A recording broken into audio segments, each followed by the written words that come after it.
The Mannin Line with Beth Espey.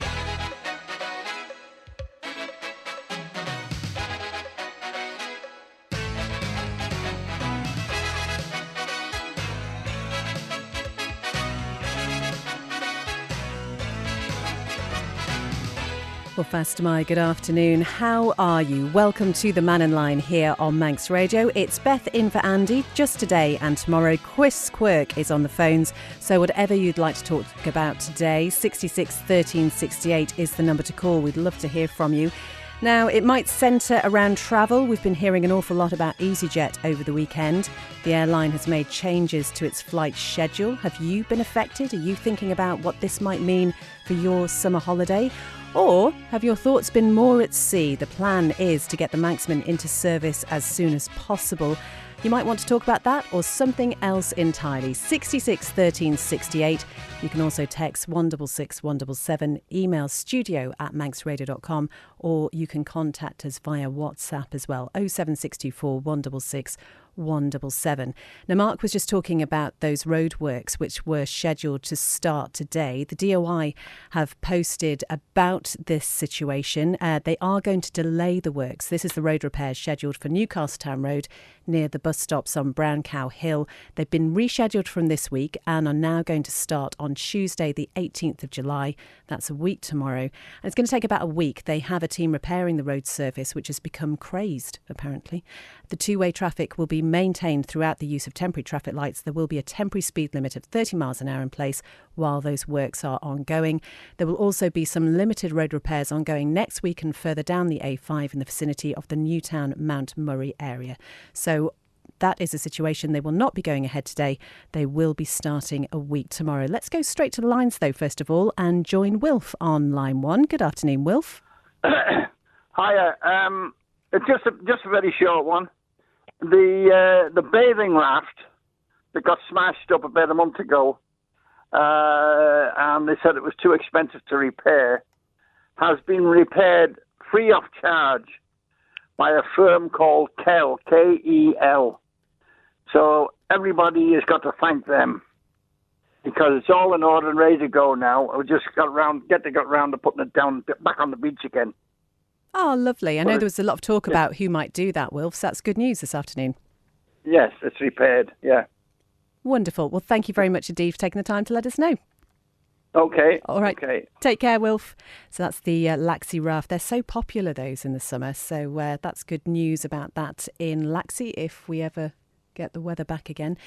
Let's talk about travel, though. Joined in the studio by John Moss. Now, John, we heard the news over the weekend that EasyJet was making some changes to its schedule. We know a number of people from over here have been affected by it. What do we know about the latest situation? Well, we get our information, a lot of it, from emails that come in from people, and it just pours in. I've got a great stack of them here. This is from the 8th of July. We've had our flight back to the island from Gatwick on the 30th cancelled and moved to Monday just after 8 o'clock. We've opted for a later flight, etc. Here's one on the 8th, Easy Flight 843, EasyJet flight 843 from Gatwick to the Isle of Man on the 3rd of July was firstly delayed and then after 8 o'clock it was cancelled, leaving many passengers, including myself and a carer and my client who's 90 years old and needs special assistance, stranded at Gatwick Airport. It then goes on, long explanation of what actually happened. They did have a special assistant who was very good apparently and helped them.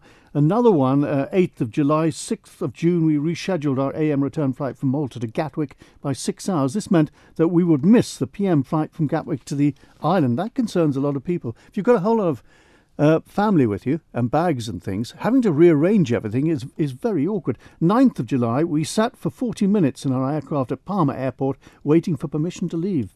This happens every day to many flights of this place due to air traffic problems, and this one from the 10th of July boarded the Gatwick EasyJet flight, all ready to go just before 11 a.m. Captain just been told something new to him that we could not take off for a further 45 minutes as the tower staff had gone AWOL for a break. Absent without leave is AWOL, incidentally. I don't think they've gone absent without leave. I don't think they're just up sticks and gone, basically.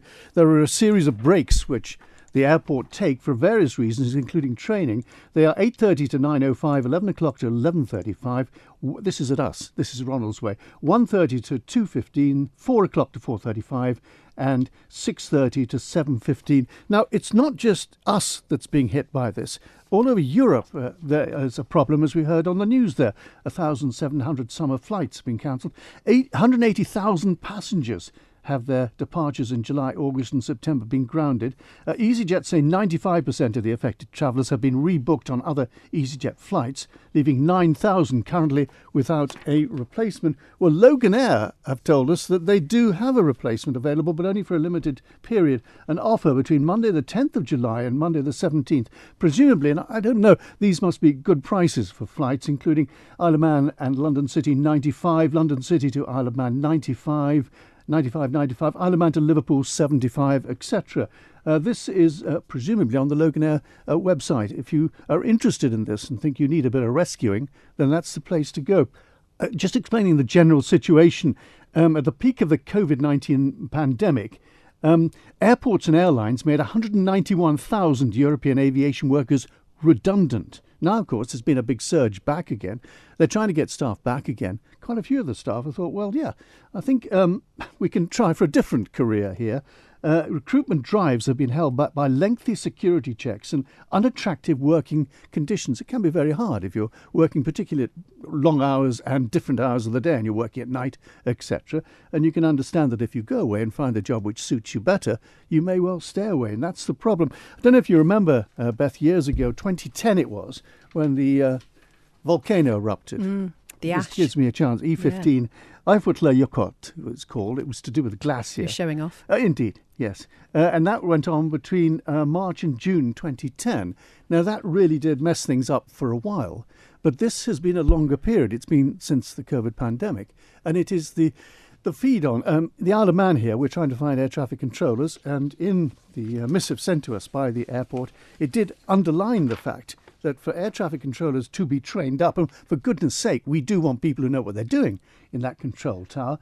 It takes 3 to 4 years for student controllers with no ATC background, and even controllers relocating from other airports can take 12 to 18 months or more, depending on their experience. So although they recognise the problem, and we all recognise the problem, even the politicians recognise the problem, it's not going to be fixed overnight. It's going to be a long delay while they attract these people, they train them up, and then I suppose there's a danger. They might think, I prefer a job in Birmingham, or I prefer a job down in London, and they disappear. So I don't know what sort of bounds there are to keep them to the island after they've been trained up. Years ago, and I've said this before in other pieces, Manx Airlines had a system where they had apprentices coming through all the time, ATCs, and they trained up 25 pilots as well during their time. This was about 20 years Manx Airlines was operating for, so there was always a fresh stream coming up behind. That was stopped, presumably to save money, and it means, of course, that as soon as someone goes, and they do go, and they're down in numbers, you have to start looking around for someone, and at the moment, there are very few to be had. Well, we did hear at the end of last week that closure times for air traffic control to accommodate mandatory rest breaks could be lifted as early as August. It is hoped there will be 18 fully qualified air traffic controllers at Ronaldsway in the next 3 years. That's compared to 14. Next 3 years, that's a long time. I mean, we're obviously EasyJet. It seems that we hear these tales of passengers saying that EasyJet pilots are making remarks, shall I put it that way, about Ronaldsway Airport. Well, that's not good. I mean, they are a mass carrier for the island. But the other interesting thing, and I think we should say, is the situation at the weekend when we heard about the changes to the airline schedule, to EasyJet schedule. That is nothing to do with the Isle of Man airport. I mean, as you referred to, this is happening right across all of their locations with regards to the change in schedule. But we are right at the end of the branch of their operation here in the Isle of Man. And of course, this is happening all over Europe. And so the ripples, when they reach us, basically, well, what can we do? We don't have an awful lot of clout, if I can put it that way. Or Seems do we? not. I don't know. I don't know. Do we have some incriminating photographs of someone high up in the EasyJet echelon? I don't know. Don't know what we can do, really. We have asked if the airport director would like to talk to us about the latest situation with regard to EasyJet, so we'll keep you posted. This is on Gary that. Cobb, who was brought in, and you got the feeling when he came in, he then discovered the problems and realised, oh dear. It must be difficult to inherit, I guess, the sort of situation that has been left there. And it does leave to people questioning who's to blame for this. Where does the fault lie? A lot of people say fault lies in looking ahead This should have been seen coming some time ago, and a system put into place whereby we did get ATCs and we did get various other people pilots that we needed, the numbers we needed. John Moss, thank you very much It's indeed. all very easy, of course, to sit on the sidelines.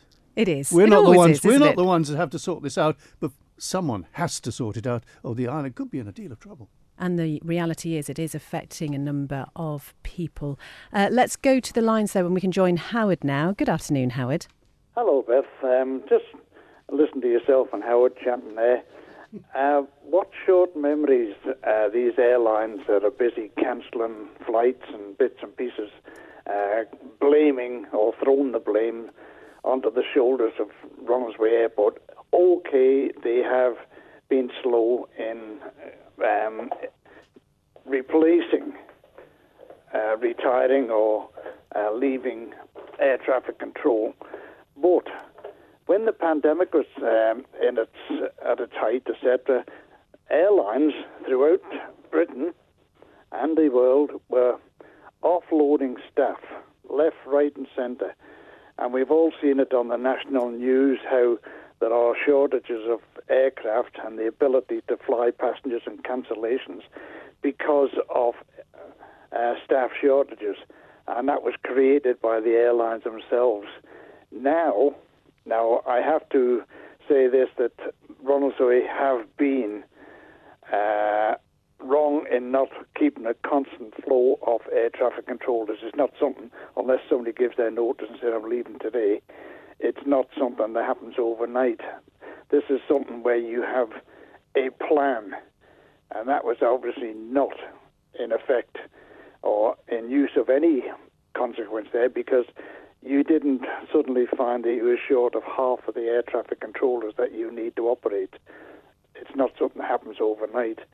But as I say, what short memories these airline companies have, having paid off a huge amount of their staff, are now busy making excuses and passing the buck as quickly as they can.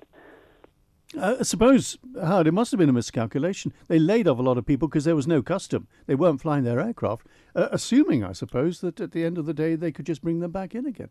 And then they discovered these people were not there for the taking. They'd gone off and done other things, which is only human nature, I suppose. Yes.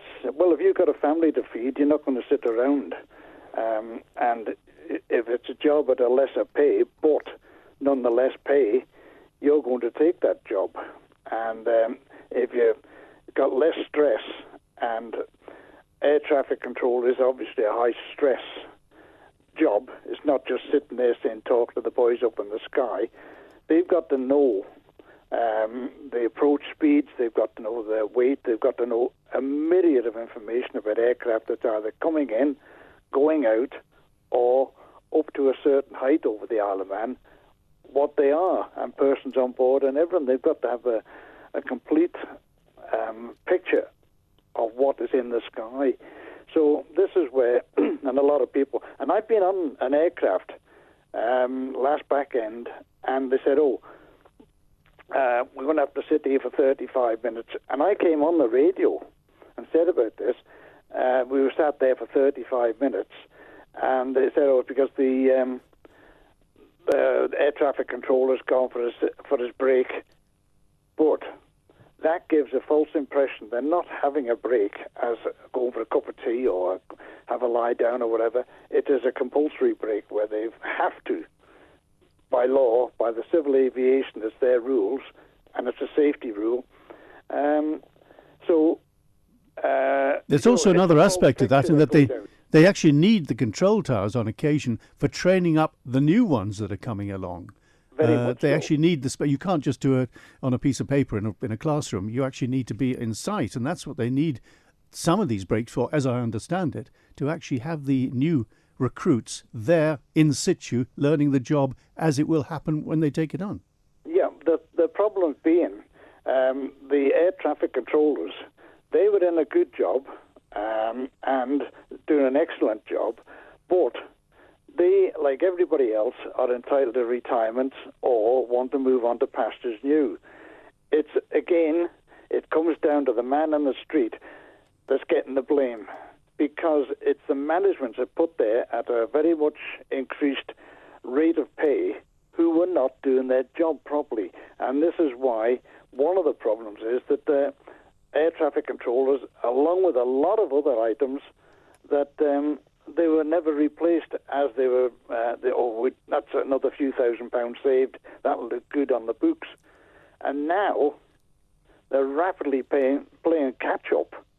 And it is impossible because of a worldwide shortage of air traffic controllers. When you say rapidly, 3 to 4 years isn't rapidly. This is a big chunk of time that we apparently have to wait for until the full 18, is that the number we require? The full 18 are available and trained up. Yeah, much so. And it's one of these things where and they quite rightly say, you can't just walk from one airport to another. You've got to know what the local conditions and the approaches and everything. Every airport is different. And the Isle of Man is more different than most. We are surrounded by sea, which makes a big difference. We've got a fairly short runway, although it was extended, of course, before EasyJet came. Mm-hmm. So we have a different situation to many other airports in the UK, which is why the Manx position has to be learnt, and that doesn't come overnight. No, but also, just as an afterthought, the Isle of Man, Ronaldsway Airport, was, in the days of Cambrian and whatnot, the busiest, one of the, I think it was the third busiest in Britain airport with aircraft coming in. But this is not something new, because I can remember in the 1970s, Cambrian, they referred to as Regret Airlines, because the announcements were, this is Cambrian Airways, we regret. All right, Howard. It's not something new. All right, Howard, thank you very much indeed. Lovely to talk to you as always. We should say that one of our reporters, Siobhan, did go down to meet the air traffic controllers a little while ago. There is a newscast on the Manx Radio website where you can go and listen to that. And I think it does give something of an insight into that role. And I think Howard's quite right there. The idea that they're just having a little break and a cup of tea and a biscuit is not possibly a very accurate one. We have heard that ATCs have been subject to some abuse in the street. You know, there's a real significant knock-on to what's happening here. With regard to the EasyJet situation, we did contact EasyJet over the weekend when we heard from passengers who've been affected by the changes to their schedule. They say they're sorry for any inconvenience. They say all airlines make some adjustments on an ongoing basis as needed, and where any changes to the schedule are made, we rebook customers on alternative flights in advance, along with the choice to rebook on a different flight or a refund. We are sorry for any inconvenience this may cause. And this is hitting the BBC News today as well. One of their headlines, 95% of passengers, they say, have been rebooked. Is that your experience? Very quickly, thank you so much to everyone who's very kindly said it was the Ramsey raft that Wilf was talking about, not Laxey. I was thinking about the fact there was one in Laxey, but now there is a repaired one in Ramsey as well, which is brilliant. 12:24. The Mannin Line with Beth Espey.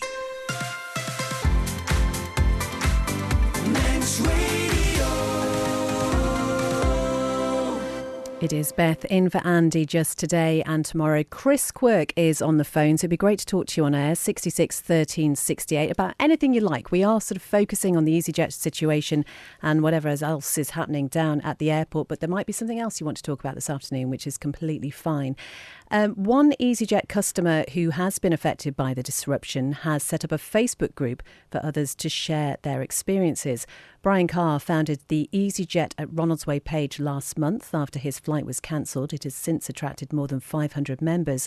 He discussed the disruption, changes to the summer timetable and the island's open skies policy with Lewis Foster. I wasn't surprised by it. What I was surprised is the way that they're changing flights. They're not actually sending you an email or anything. They're cancelling the flight, rebooking you onto another flight. And unless you actually check the EasyJet app to say your flight's been changed, you don't know. There's been lots of comments on your Facebook page as well. Have you been affected personally? I have, yeah. That's why I actually started it, because of the delays I was getting coming back from Gatwick. I was travelling back just after TT, and they cancelled it, and then they delayed it for 17 hours. And it was like, well, you're not entitled to anything because we're going to put you in a hotel. They blame ATC restrictions or Ronaldsway closing when you're entitled to claim the delay through the EU, well, now the UK 261 things. And if EasyJet refuse, I just contacted the CAA and said, look, EasyJet have refused. This is what they said. This is what I have. They then got in touch with EasyJet, and within 3 days had paid out the full compensation that they have to pay. And government and the airport as well has given an update and said, this is due to what we're seeing, air traffic controllers striking across Europe, EasyJet and other airlines as well having to reassess these matters. But it seems to have a big impact on the Isle of Man, especially, doesn't it? Yeah. And especially when you've got 2 flights a day and you're looking at them both being full with 300 people, and then you're waiting 2-3 days to fly back to the island. It's not worth it. We know, of course, DFE last spring, summertime now, undertook sort of a review of the open skies policy, and the fact we have, of course, an open skies policy and private airlines able to service from Ronaldsway here. Do you think that needs to be looked at again now that we're seeing issues from these companies? Seriously does. I mean, I'm surprised that when Manx Airlines was sold to British Airways, that the Manx government didn't buy the routes in those days. Then we would be able to set what we want for the airlines to operate the same way as the steam packet. What does the future hold for Ronaldsway on this matter? That's the thing. I honestly don't know. Does EasyJet decide they're going to pull off the island? And then what happens to the government's plans then? That is Brian Carr, who's founded a Facebook group for others to share their experiences. It's called EasyJet at Ronaldsway. We are hoping to get a response from the airport director to what Mr. Carr had to say there. But what is your situation? Are you starting to worry a little bit about your summer holiday? Are you planning perhaps an alternative route just in case flights don't go? There's a message here from Simon. This is with regard to sea travel, saying it's always worth double checking when booking for more than one person on the steam packet. I was recently quoted £340 for 3 foot passengers for a return from the Isle of Man to Liverpool. OK, more than one at once, you do not qualify for the offer in the overall price. So if you book for more than 1 foot passenger, you don't get the discount. Good tip to always double check before booking multiple passengers to Liverpool. If you book the passengers separately, you can get the footloose offer for half the price. Simon says, when I contacted the steam packet to query why you were penalised for booking more than one at once, I was aggressively told the offer only applies to single passengers. So if you book them at the same time, you do not get the discount. Nick's been in touch to say, just wondering if any of your listeners are booking any flights for the coming months with all the problems with EasyJet and the problems with the airport. Well, that's what we're saying, isn't it? I suppose it does make you think about booking travel off island. Certainly we know the situation is not just isolated to here on the Isle of Man, as we were hearing in the news. 1,700 flights affected over the course of the summer from EasyJet because of ATCs going on strike right across Europe. Let's go to line 1 and join Terry now. Good afternoon, Terry. Good afternoon, Beth. Well, sorry, big pause, dramatic pause. What would you like to talk about? Well, I was just coming back on some of the, I think, miscomments have been made in the last 10 minutes on traffic. I'm not an air traffic, my background is airlines, not the air traffic. But there is a point which should be shared, and that is that many years ago, the airlines were facing up a forthcoming shortage of pilots. And of course, the smaller ones were particularly affected. And so it became necessary to entice the properly qualified people or potentially qualified people into the industry. And it had to be done by taking on training ourselves. I mean, obviously, as an airline, we were always doing a certain amount of training and routine training and so forth. But this was aimed at school leavers, university graduates and so forth to bring them in. And it costs, in those days, we're talking probably about £150,000 plus to train a pilot to commercial standards. So we did a scheme for that. We paid half of that. The student paid half of it. And if they couldn't have put up the money themselves, this was then deducted from salaries once they started work. And the other quarter was paid by the government. In the same way that they support undergraduates at university, they could put in their support for professional pilots being trained. And there was always basically a situation where there was a good, well-paid job waiting for them in the end. Terry, I was just going to say, just remind us exactly what your background is and how you are so well informed about this. Oh, it's only because we started Manx Airlines here in 1982, and it grew rather quickly, so the need for pilots became fairly obvious. And same with engineers. Aviation engineering is a good, qualified job, paid well, but you had to bring people in, so we did an engineering apprentice scheme as well. At the same time, as far as I recall, there was a scheme in place at the airport for air traffic controllers. Now, this has nothing to do with airlines, but people were being trained from scratch on a long-term basis, and that worked very well. I don't know why it actually finished, because it's a short-sighted way of saving money, if so, because the consequences are very great. But we're talking someone was mentioning that you can't train people off, can't take people off desk to train other people. There is such a thing as an air traffic control simulator, which airlines have them for every type of aircraft, so that people can do their entire training. In fact, they can do their training up to the fact, although it doesn't happen so much, they could actually, the first flight they ever make as a pilot could be in an aircraft they've never even seen, because the quality of simulators is so good now that I think it can be trained right up to that sort of level. Now, those air traffic control simulators are available, have been available for a long time, and can be set up to be Ronald's way. So it's nonsense to talk about that. You have to go off to various, take 12 months to move from a qualified controller to to take on a position in Ronald's way. It's nowhere near that.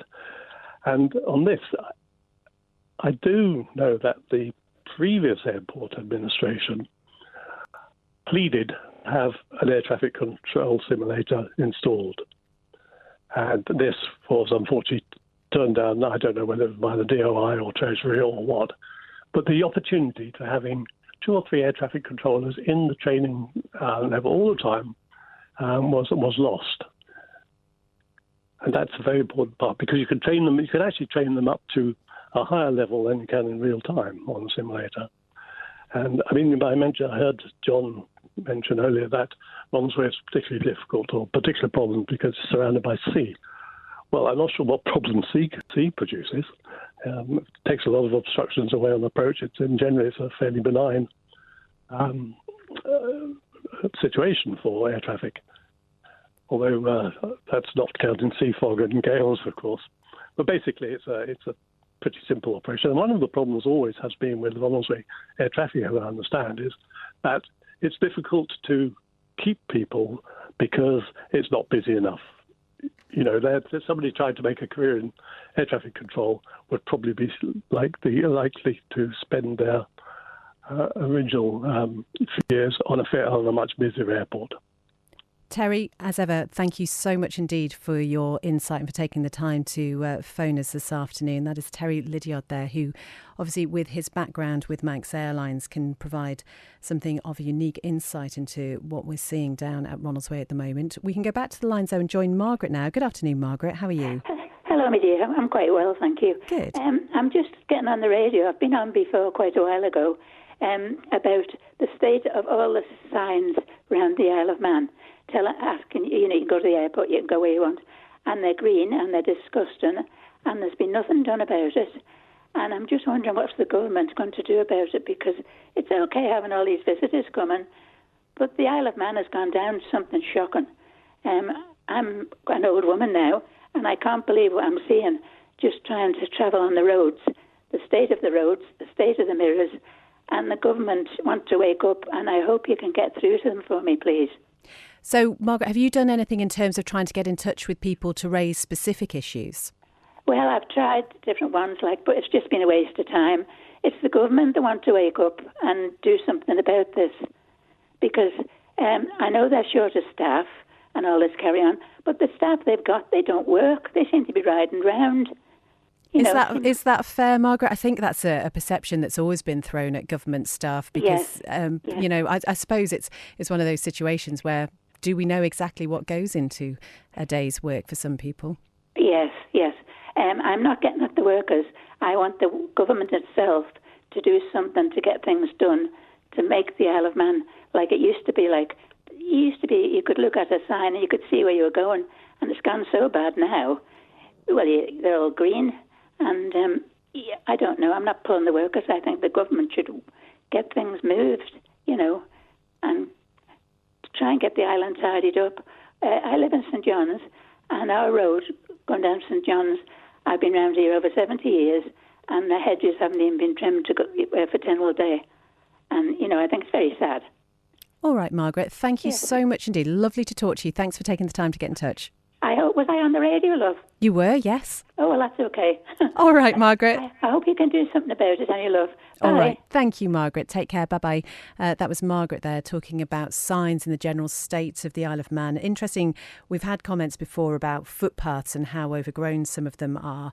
The footpath network, we're told by the DOI, is routinely maintained by the Department of Infrastructure. All footpaths are trimmed back on a rolling maintenance basis, and the Radnor is trimmed 3 times a year.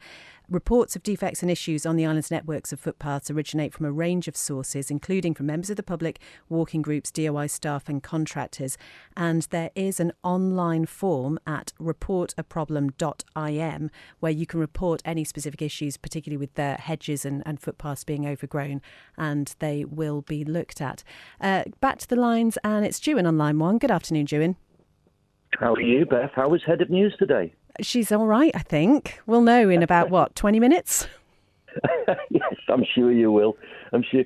And talking of revealing pictures, how comfortable were them first-class lounge chairs and the Manxman yesterday for you? Oh, absolutely. I have to say, the Manxman, it is one of those things, we were talking about this, and I think for lots of people, the holiday now is going to start as soon as you get on the boat. It is something to see, definitely. Well, that's good. I mean, you wouldn't expect anything less than 77 million, really, but it's good. It's good that we've got a nice big ship there, and I'm glad that you managed to get round it in them high heels. Yeah, okay. So was I. What else would you like to talk about? What else would I like to talk about? Yeah, and just picking up there on what Terry Lydiard was saying, and it's interesting when you get someone who comes on who's within the business and deflects a lot of this here stuff that's excuses that's being made. I was speaking to ATC people before I left the island in October, and there was problems then that they were telling me about down at the airport. So this is not new stuff. This has been going on for some time. But it begs the question that the people that are in charge of the airport, or have been before Gary Cobb came, have been working remotely for many years. Is that a detriment to our airport that these people that are in these positions are not actually based on the island and cannot see what's going on? Is that what's being unhelpful to these situations arising, do you think? Do we know that for certain in all circumstances, though? Well, you're Head of News. I'll leave that one to you. All right, then. We'll ask the question.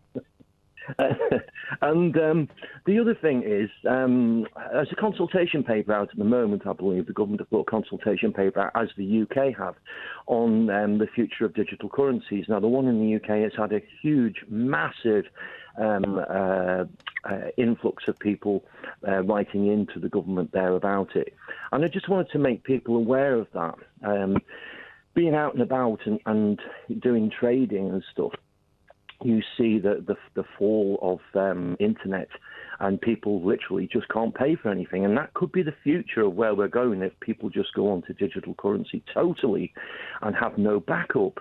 You're standing there like a lemon waiting for your card to act or get a signal. So I think, people may want to, know that there's a consultation paper there if they can be bothered finding it when it comes out. I think it's open for businesses at the moment to voice their opinion on the future of digital currency. And it has its place, but I think it seems to be that they want to get rid of cash in your pockets. It seems to be the way that they want to go. And I think if people don't voice their opinion now about it, then once it's gone, they're going to be like, well, what are we going to do now? Well, that's kind of your freedom gone. So it's just to put it out there if people are interested to follow it, because there is a huge feedback in the UK about this. Dewin, thank you very much indeed. The consultation hub is available at gov.im. 12:43 now.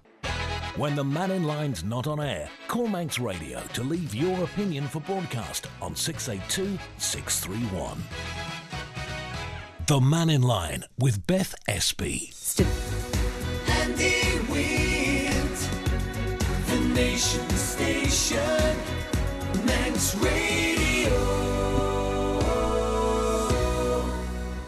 That was just to remind you who normally presents this programme. It is Beth. It is 12:45. Still a few minutes if you'd like to go on air very quickly. Let's go through some of the texts and emails we've received. Margaret needs to speak to German commissioners regarding the signs and hedges. DOI is responsible for the strategic routes only. The hedges and signs would come under the commissioners. Dick has been in touch to say, I was thinking of petitioning on Tynwald Day to have the airport renamed Trade Allure International, especially after the last time we heard from the new airport director that he was suggesting we built an electric rail link from Douglas to the airport to speed up passenger transit from the metropolis that is Douglas to their delayed flight quicker. Hopefully after a couple of weeks he's now seen that we can't even get the horse tram a few hundred yards further down the prom. I'm sorry, this is an example of the ideas he has to solve the problems at Ronaldsway. Then it won't be long before we'll be trying to get someone else back. Andy has been in touch to say, I agree with Margaret, DOI incompetence, can't get a jet washer organised to wash down the signs. I suppose I was suggested to Margaret, we have to be fair. We know that it's not just washing down the signs that people have to do. And sometimes if people aren't alerted to specific issues, then they don't know that they need addressing. Because of nesting birds, hedges should not be trimmed until the end of August, says this texter. I agree with Margaret 100%. There is no point in reporting issues, says JK. Just had the post delivered to the 2 upstairs flats on Snaefell Road, which were left on the floor by the front entrance. Does Isle of Man Post not do door-to-door deliveries anymore? The main problem, says Sue, in general seems to be the lack of foresight. The government is penny pinching on things like NHS and teachers' pay, as well as grants to assist people to train for other essential roles, and then they end up with a much bigger problem when there are severe staff shortages. It is a false economy. This is an anonymous email from someone who says, we have a holiday booked departing with EasyJet in mid-August. Last night we booked 3 single one-way foot passenger tickets for the CCAT for the same day that the flight's due to depart as a just-in-case the flight doesn't go measure. This has cost us an additional £73.50. 2 days ago, that same CCAT journey was £52.50, so it seems Isle of Man steam packet prices are increasing fairly quickly. Our view is if the EasyJet flight goes, that's great, and we will transfer the steam packet ticket to another day, and we will need to pay amendment fees. If this EasyJet flight doesn't go, then we have a backup plan in place to get off the island and get to our holiday destination. Getting off the Isle of Man has always been costly, but now it's getting ridiculous if you have to consider paying for both plane and boat in case one of them doesn't go. In a cost of living crisis, some people simply do not have these costly options. Back to the lines, and let's join Roger now. Good afternoon, Roger. Hi, good afternoon, Beth. First of all, I apologise if I'm covering ground that's already been covered. I missed the bulk of the show. I just got in about 15 minutes ago. But I'd like to share with you 2 experiences I had with both the airport and the Manxman, please, the new ferry. Okay. The airport, the first one, my family were over last week, came over to see for the first time, to witness events on Tynwald Day, which they thoroughly enjoyed. They were here for a couple of days and were scheduled to go back on Friday, 6 p.m. flight with with EasyJet, surprise. The flight was scheduled at 6 p.m. I dropped them off at the airport, plenty of time. They got through check-in and through security. They did send me a message to say, well impressed that it only took minutes to do both of that. And they sat down in the departure lounge 15 minutes before the flight was due to go at 5:45. I don't know if it was an announcement or on the board, but it was just they were then informed that the ATC was due to that closing. There were no movement for 90 minutes. So the flight at 6 o'clock was now put back to 7:30 earliest without any pre-warning. Now, surely, if that's unavoidable, but surely somebody along the line knew that the ATC was going to close at 6 o'clock, and we could have spent some time with them, for example, having a coffee in the airport. So they were stranded then until I think the flight went at 7:40 instead of 6 o'clock. I think just to put it on people 15 minutes before they're due to go, that there's airport's going to close, and they said they were in the departure lounge with 2 other flights, so 3 flights in total were stranded. One Liverpool, theirs to Manchester, and one to somewhere else. And I think that's inexcusable to treat people like that who are departing. Whether they'll come back again, I don't know, but certainly they won't be coming by EasyJet or from the airport. Okay, Roger. Yeah. And second point is I've got myself and my wife in a car, we've got a booking sailing on the 30th of July.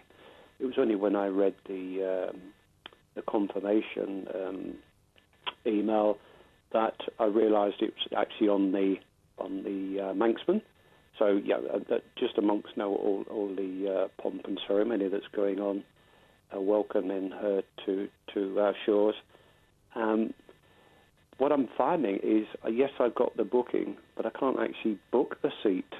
From what I've heard of you say briefly before to Ewan, there's nice lounges and things on there, but you can't actually book a seat. All I can do is make a booking to the UK and back again, but I can't book any of these nice lounges or cabins or. I wonder, Roger, if that.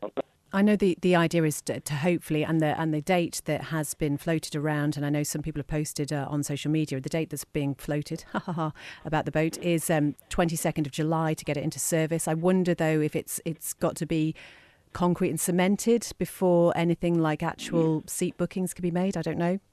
Yeah, well, I mean, if it's there, that's fine, but I mean, I don't know, if you've been around it. Is there alterations to be done to the lounges? When I've rang customer service on Steam Packet, they just said, we don't know either. Just listen to the press. It just seems a bit crazy. So if it's, like you say, 22nd of July, within a week or so of sailing, I presume they'll be inundated with people who are trying to book a seat. You would have thought so. Certainly, Roger, thank you very much for raising that. It's something we can ask the Steam Packet. Thank you, Roger, for getting in touch this afternoon. If you want to hear from a couple of the people who've been fundamental in the project behind the Manxman, we have a Manx Radio newscast which was recorded yesterday with 2 of the people who were involved from the beginning with the building of the vessels. So there's some interesting stories in there just about how that project has evolved. But yeah, certainly want to put to the Steam Packet, and as soon as that date is confirmed, we will of course let you know. Some more of your texts and emails. Graham's been in touch to say the big ceremony for the new boat, what a waste of taxpayers' money. Homeless people on the streets, big champagne ceremony for the MHKs is all wrong. Paul says EasyJet have just cancelled my flight in September from the Isle of Man to Gatwick. It is a nightmare. And John says, with all the air travel fracas now, it's a golden opportunity for the Blackpool Air Link to go ahead. That's a really interesting one, John. I know we talked about this a little while ago and it was mooted. I think Andy did an interview with someone from Blackpool City Council, so it's a good idea to catch up on that one. Is it true 2 ATCs were sacked? We don't know, JK. That's not something that we are aware of. Again, we can ask the question.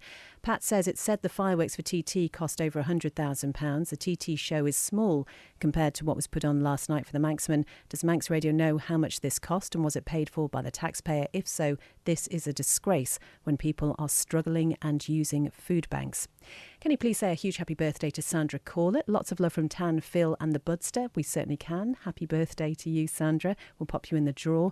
Ali says maybe somebody actually thought about the possibility of hold-ups for people watching and marshalling for the Southern 100. This is about the roadworks on the Newcastle Town Road, which have been postponed for a week. They're going to start now a week tomorrow. So, Ali, good news if you are heading down to the Southern 100, all being well with the weather. It's still looking like it's going to go ahead at the moment. Maybe Ronald's Way should waive landing fees every time an ATC rest break causes an aircraft to circle overhead, burning extra fuel or turning back to where they came from. That way the airline's additional costs could be mitigated. It's interesting, obviously, we focus a lot on the ATC. We know, though, there are other issues, and sometimes there are technical issues for the airlines, which mean that they have to go back to where they came from. Certainly that was an example that happened at the end of last week. Are the rules here the same as Gatwick? Asked Des. I've asked that question, Des, so hopefully we'll have an answer on that for you. Rob says the EasyJet cancellation has a full knock-on actually and affecting local small businesses. We have a small business due to cancellation yesterday. Clients have cancelled their appointments with us and it's too late to advertise, so small businesses are missing out.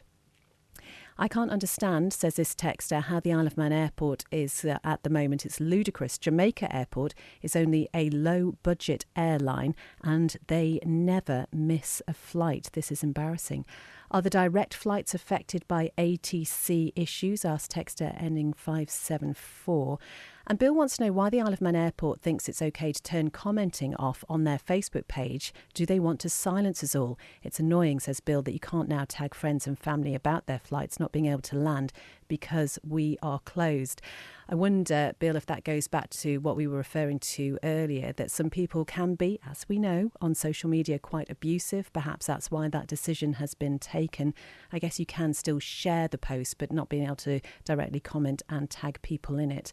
And Jerry says EasyJet, according to Jerry, are in severe dire straits. In their last financial year, they posted losses of 400 million, and probably because they fly too many unprofitable routes like those to the Isle of Man at £25 a seat. It is only a matter of time until a new board is appointed and they ditch places like this.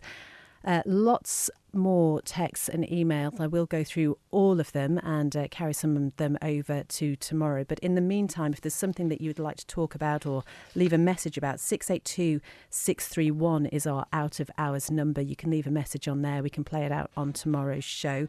Thank you so much for your company and your contributions today. Thank you very much indeed to Chris Quirk, who was on the phones. I will be back at midday tomorrow. Coming up next, it's Christy D with 1 to 3. Whatever you're doing this afternoon, have a good one.